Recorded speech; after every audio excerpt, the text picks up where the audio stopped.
Hello, I'm Heather with Bernina of America, and today, welcome to Creative Studio. Today I'm going to show you how to make this cute little wall hanging or table runner quilt using a variety of scraps. It's from the pattern Summer Skinnies. Let's get started. I'm going to talk to you about some of the supplies that you need to successfully complete this project. First, you're going to need the pattern Summer Skinnies. Then you're going to need a variety of Bernina presser feet. I like to use the number 23 clear Bernina applique foot. Then you're going to use the number 20D foot open toe applique. The number 97D, which is our 1/4 inch piecing foot. And the number 71 foot, which is our lap seam foot. We're going to use this foot for putting on bindings. And I'm also going to use our Bernina stitch regulator for doing some free motion quilting in the background of my piece. A few other supplies that you will need. You'll need some pins, a pair of scissors, a rotary cutter and mat, an 11-inch square ruler, your favorite fusible. I like to use Heat and Bond, a pressing cloth for pressing your applique designs, an iron and an ironing mat, and a nice light box. The first thing that we're going to do is create our background foundation piece. You're going to cut a piece of fabric that's 10.5 by 24.5. Then you're going to cut your strips for your heart. And I chose a variety of red and blue fabrics with a variety of prints. I also chose to cut them in a variety of widths. So I have strips at 1, 1.5, 2, and 2.5 inches, and I will piece those together. And then I have my border pieces that are cut at 2.5 inches by the length of fabric, and my binding pieces that are also cut at 2.5 inches by the length of fabric. Next, we will trace our applique. Now I'm going to show you how to trace your pattern onto your fusible. So the first thing you're going to do is you're going to take your pattern and you're going to tape it together so that you have one nice continuous long piece with this heart and the little star. And I'm going to place my pattern on my light box. Now make sure that your pattern doesn't call for you to reverse your applique design. Some patterns do. This one is very simple and it does not, so it makes it great. So I have my pattern on my light box. I'm going to turn on my daylight wafer light box. So I have my light, and now I can easily see my pattern. I'm going to take my fusible, and be sure that you're tracing your design on the paper side of your fusible and not on the fusible side of your fusible. Ask me how I know this. Okay, so we're going to take our design and place our fusible. Make sure that our fusible covers our whole entire design that we want to trace. And this one's short. All right, now I'm going to take my marker, and I do like to use a marker when I am tracing designs on fusible. That way I don't end up with rubbage from my hand if I happen to swipe over the design. And I'm simply going to follow the lines. So with my marker, I'm going to follow the lines from my pattern piece and trace my design onto my fusible. Now that you have your completed design traced onto your fusible, you're going to take and cut away the excess fusible before you fuse this onto your fabric. So I'm just going to simply take my scissors and I'm going to just cut out my shapes.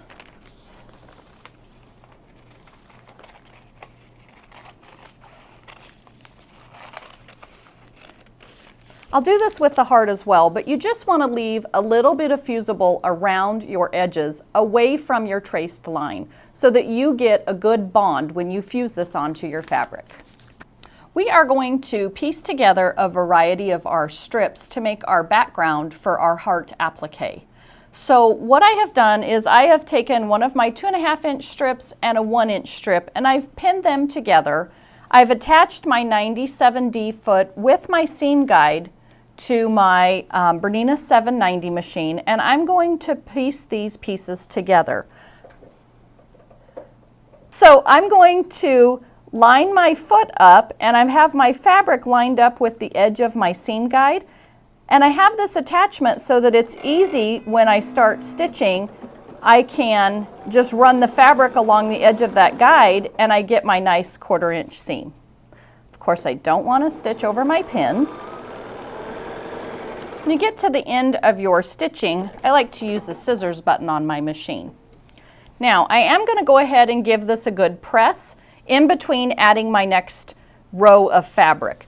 The reason I like to go ahead and press is because then I don't end up with things looking wonky or curved or ripply. So I'm just going to quickly give my fabric seam a good press here.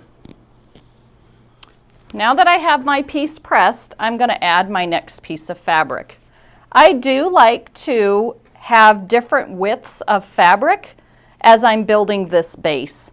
And the reason being is it just kind of gives it a more whimsical look. So I'm just going to quickly pin this in place and stitch another 1/4 inch seam. Once you've gotten your various fabric strips pieced together and pressed, you do want to take and make sure that you have enough strips together to accommodate your applique piece. So I just like to audition my applique piece on top of my strips just to make sure that I have enough length to accommodate the whole entire applique. So now what we're going to do is we're going to fuse our applique on to the wrong side of our fabric. So I'm going to lay my applique piece, my fusible applique down, and on this particular design I'm going to turn my heart just a little bit sideways to give it more of a whimsical feel. The other thing I want to make sure of is down here on this little point of the applique that I'm not ending up with my applique being right on a seam. That's going to be a little bit challenging when you go to stitch this down. So I'm going to move my piece just so that I can make sure that the point of my heart ends in a nice piece of fabric. So I have that laid down. I'm going to take my OESD pressing cloth and I'm going to lay it over top of my fusible. This will protect my iron from any of the fusible that may transfer to it.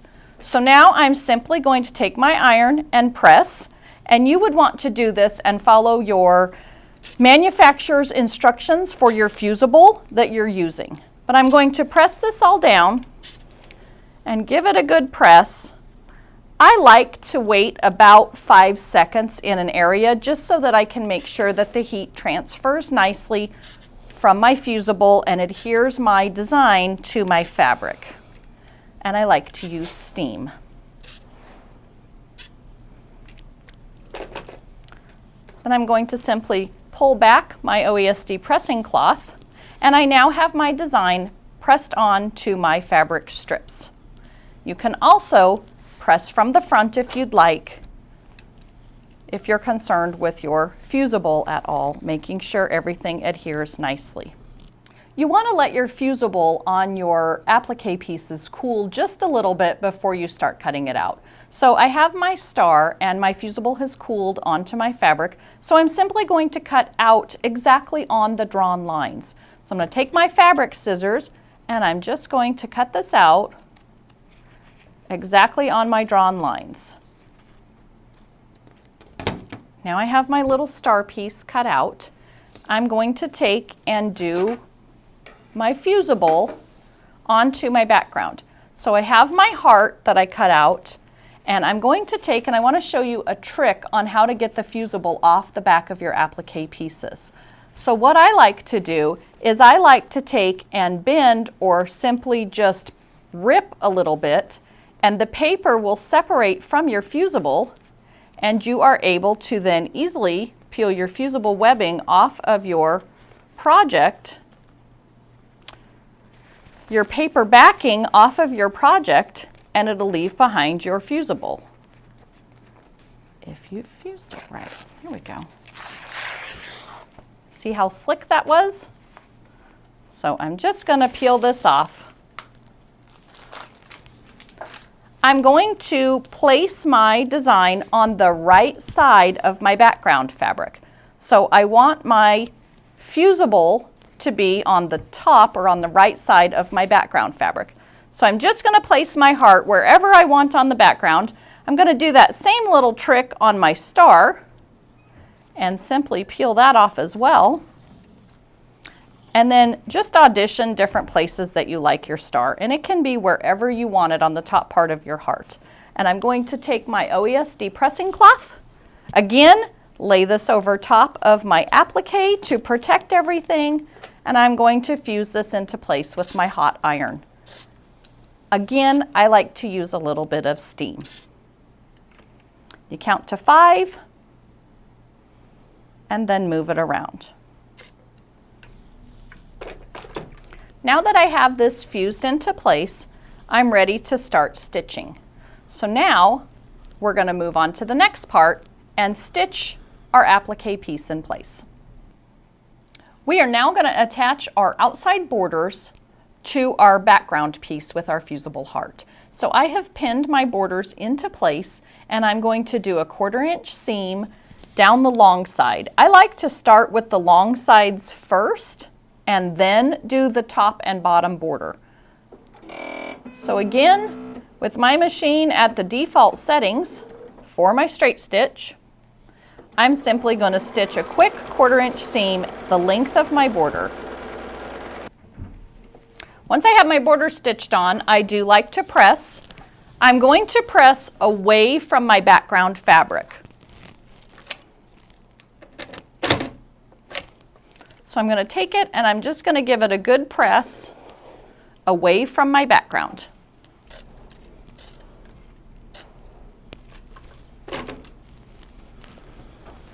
I now have my piece with my top and bottom borders, and it's ready to start the applique process.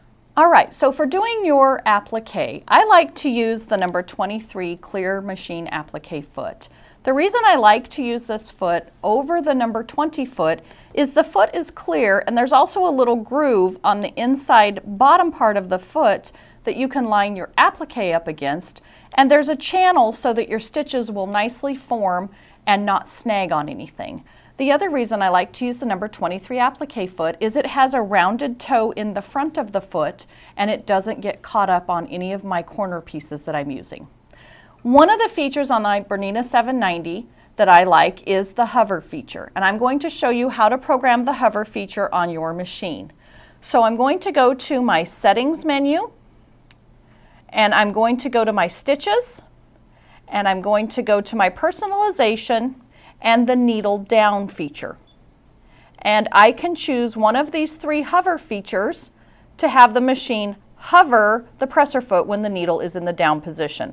I'm going to choose the middle hover position, as that one is my favorite, but you might want to experiment with the different features and find one that you like the best.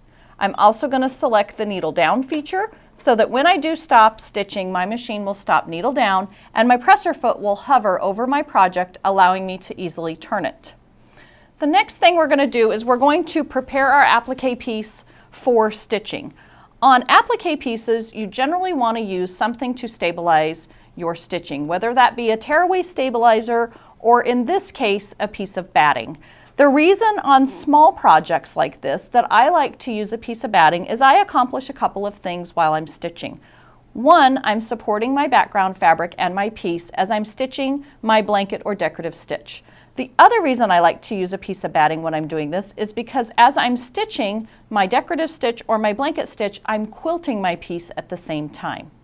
We are now ready to blanket stitch our applique design onto our background fabric.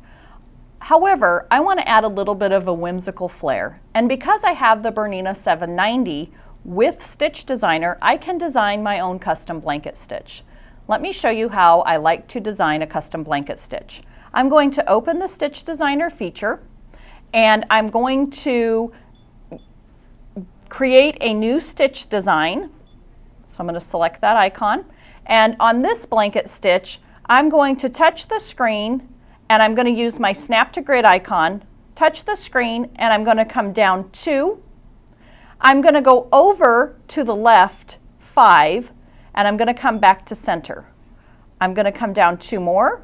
I'm going to go over to the left 3, and I'm going to come back to center.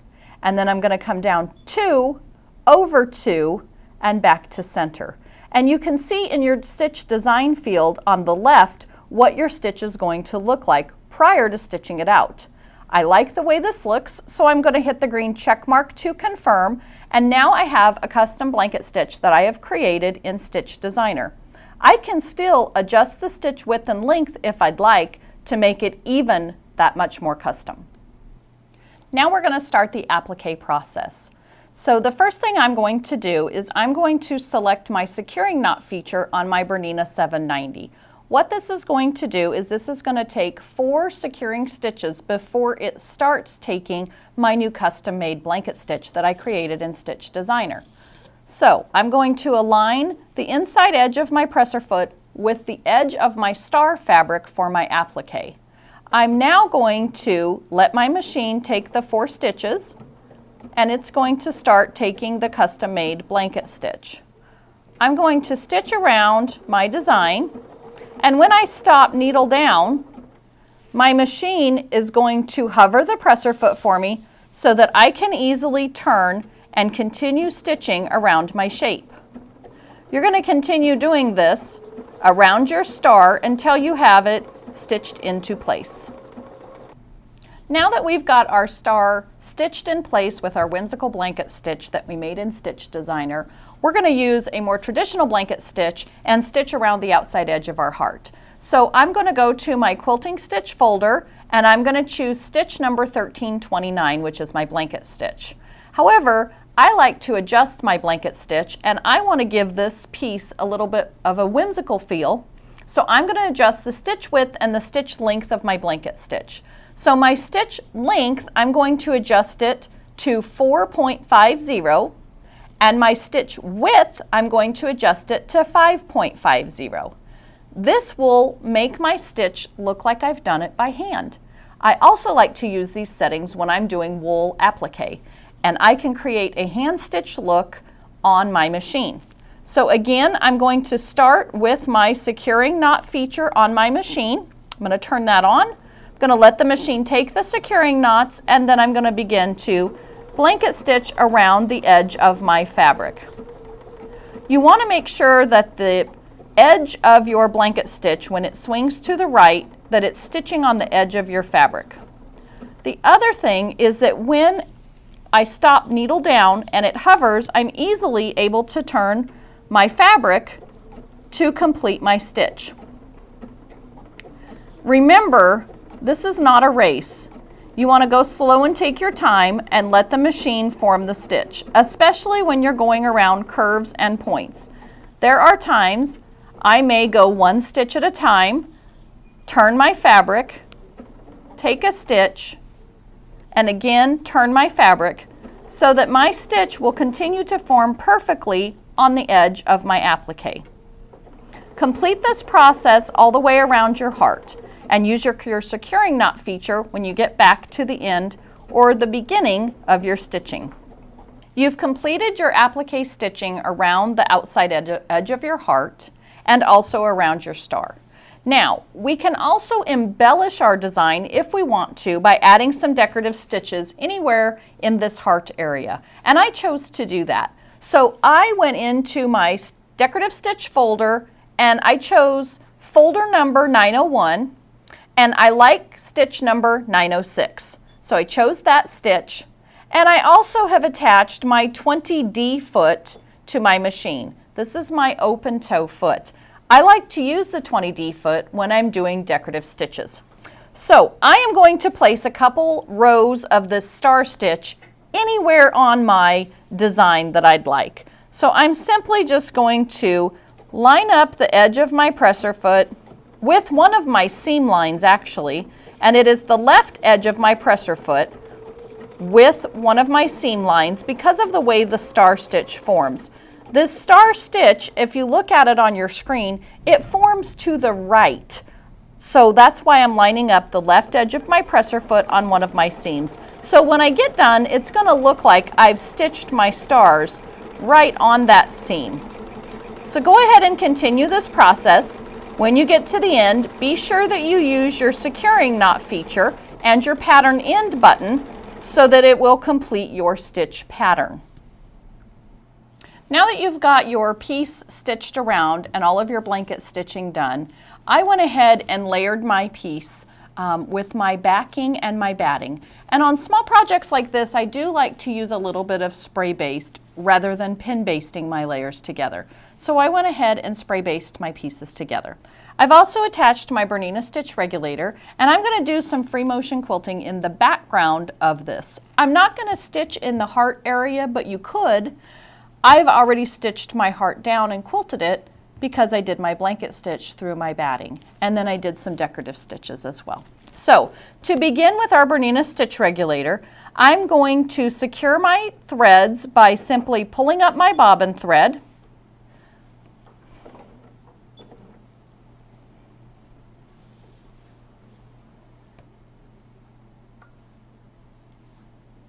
so I've got my bobbin thread and my top thread. I'm going to take just a couple of stitches in place to secure my threads, and then I'm going to start, and on this I am going to do a little stippling stitch.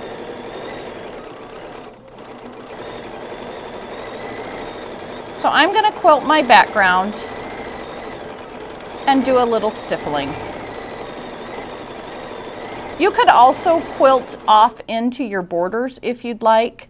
I'm not going to choose to do that because I'm going to get my border area when I attach my binding. Just continue to do your background quilting until your piece is completely quilted. Then we'll talk about trimming off your excess fabric and batting. We've quilted our background piece and we've trimmed away the excess batting and backing. And now we're going to attach our binding. Typically with a binding, you cut a 2.5-inch strip and then you iron it so that the raw edges are together. I also like to iron so that I have a nice little pleat here in the front, or a crisp edge, to a nice finished edge to start with. And so I've pressed this down and then over. So I have this nice finished edge when I start and stop for my binding. Typically on a quilt, you attach the binding, raw edges together from the front side and flip them to the back side and hand stitch them down. I'm not going to hand stitch today. I'm actually going to show you a different method for attaching your binding using our number 71 lap seam foot. But first, for this method, I'm going to take and I'm going to turn my piece over to the back, and I'm going to attach my binding to the back side of my runner. So I'm going to match up my raw edges, and I'm going to use my 97D foot again, this time without my guide. So I'm going to start just a little bit in from my edge of my binding. And I'm going to stitch all the way around and attach my binding to my quilt top, mitering my corners as I go. So let me show you. I'm going to keep sewing. And on my 97D foot, it has a 1/4 inch mark at the beginning of the foot and also at the end of the foot. I'm going to stop just at the edge of my fabric with my mark on the front of my foot. That way I know I'm a good 1/4 inch from the edge of my fabric. I'm going to go ahead and cut my threads. Then I'm going to take and fold my binding into a nice mitered corner. So I'm going to fold my edge up even, my folded edge up even with the edge of my fabric, and then my raw edge is going to line up again with this piece, my next edge that I'm going to stitch. And I'm going to start and stitch my corner, stitching in my miter as I go. Again, stitching a 1/4 inch away from the raw edge and keeping my raw edges together. I'm going to continue this method all the way around and attach my binding. Now we are going to attach our binding using the number 71 foot. So I have taken my binding, I've flipped it to the front, and I've clipped it with my Wonder Clips. I've attached my number 71 foot, and I'm going to line the edge of my binding up with my presser foot. I want to tuck this binding fabric over this edge of my presser foot. It's going to help keep my binding in place and nicely stitch it down. I've selected my straight stitch, and I'm simply going to start stitching my binding. When I do this, it's stitching the binding just about 1/8 of an inch from the edge of the binding, but the presser foot is helping to keep everything lined up nice and straight. When I get to a mitered corner, I like to stop just a little bit before the mitered corner. I'm going to untuck the fabric, maybe, there we go. When you get to the edge and a mitered corner, you want to take the fabric away from the lip on the presser foot. I want the presser foot to ride on top of the binding fabric. That way, as I go to the corner here, this edge of my presser foot doesn't get caught on my binding. I'm going to continue to stitch, and I'm going to go ahead and stitch into my corner, stop needle down, and because I have the hover set, it still allows me to pivot my fabric nicely because my machine is hovering my presser foot. I'm going to take a couple stitches away from my corner, and I'm simply going to tuck my fabric back in to my presser foot and continue stitching. We have now completed our table runner or wall hanging. For more lessons like this, visit your local Bernina dealer.